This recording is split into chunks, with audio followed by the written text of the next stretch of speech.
ఓం నమ శివాయ. ఓం శ్రీ గురుభ్యో నమః. ఓం శ్రీ మాత్రే నమః. అందరికీ నమస్కారం అండి. ప్రతిరోజు రాశి ఫలాలు తెలుసుకోవడానికి ప్లీజ్ మన ఛానల్ని సబ్స్క్రైబ్ చేయండి.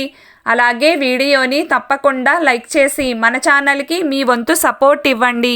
గోచార్య రీత్యా తులారాశి వారు ఎటువంటి శుభ అశుభ ఫలితాలు పొందుతారో తెలుసుకోవాలంటే ఈ వీడియోని స్కిప్ చేయకుండా చివరి వరకు చూడండి.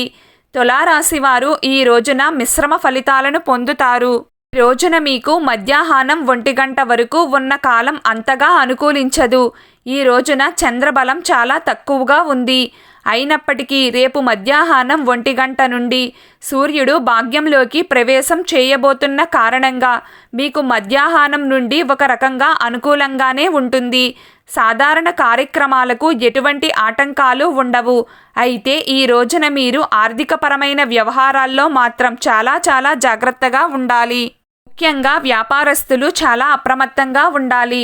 కిరాణా షాప్ల దగ్గర నుండి పెద్ద వ్యాపారవేత్తల వరకు ప్రతి ఒక్కరూ తప్పకుండా జాగ్రత్తలు తీసుకోవలసిందే.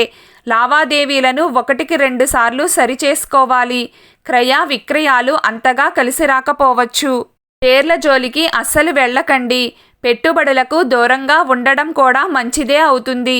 ఒక్క మాటలో చెప్పాలంటే ఈ రోజున తులారాశివారు డబ్బు విషయంలో కానీ, వ్యాపార విషయంలో కానీ, గౌరవ ప్రతిష్టల విషయంలో కానీ ఎంత జాగ్రత్తగా ఉంటే అంత మంచిది.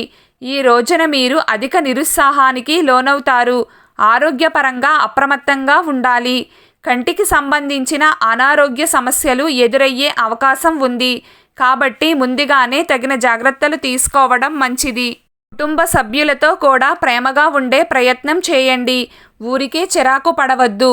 పని అవుతుంది అని నమ్మకం ఉంటేనే ఆ పని జోలికి వెళ్ళండి. ముందు చూపు లేకుండా పనులు చేస్తే సమయం మరియు కష్టం వృధా అవ్వడం తప్ప మరో ఫలితం ఉండదు. అలాగే ఇంటి పెద్దలతో తగాదాలు విభేదాలు రాకుండా తగిన జాగ్రత్తలు తీసుకోవాలి.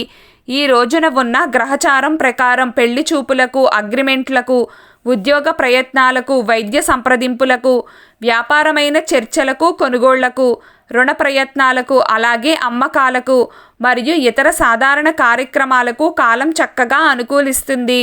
కోర్టు సమస్యలు ఉన్నవారు ఈ రోజున సుదర్శన కవచ స్తోత్రాన్ని పారాయణం చేసుకుని ఆ సుదర్శనమూర్తిని యథాశక్తిగా పూజించండి.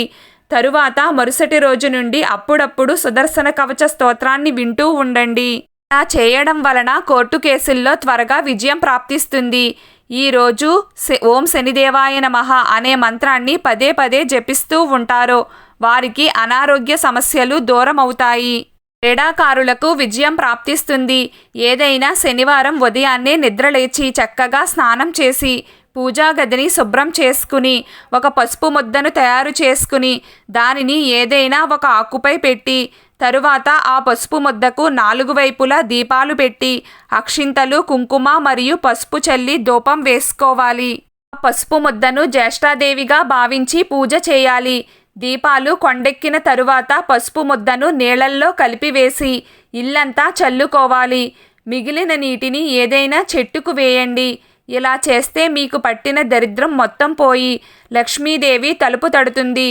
అప్పుల బాధ దూరమై లోన్స్ రావాలంటే ఈరోజు సాయంత్రం వెంకటేశ్వర స్వామి ఆలయానికి వెళ్ళి స్వామివారిని దర్శించుకుని ఇంటికి వచ్చిన తరువాత శ్రీ వెంకటేశ్వర వజ్ర కవచ స్తోత్రాన్ని పారాయణం చేయండి. ఆలయానికి వెళ్ళే అవకాశం లేనివారు ఇంట్లోనే స్వామివారిని పూజించి వెంకటేశ్వర వజ్ర కవచాన్ని పారాయణం చేసుకోండి. అంతా శుభం కలుగుతుంది. ఈరోజు తులారాశివారి అదృష్ట సంఖ్య 3. ఈరోజు తులారాశివారి అదృష్ట రంగు ఎరుపు రంగు. ప్రతిరోజు మీకు ఇష్టమైన దైవారాధన చేస్తూ ఉండండి. అంతా శుభం కలుగుతుంది. ఈ వీడియో మీకు నచ్చినట్లయితే ప్లీజ్ లైక్ చేయడం మర్చిపోకండి. అలాగే ప్రతిరోజు రాశి ఫలాలు తెలుసుకోవడానికి మన ఛానల్ని సబ్స్క్రైబ్ చేయండి. నమస్కారం.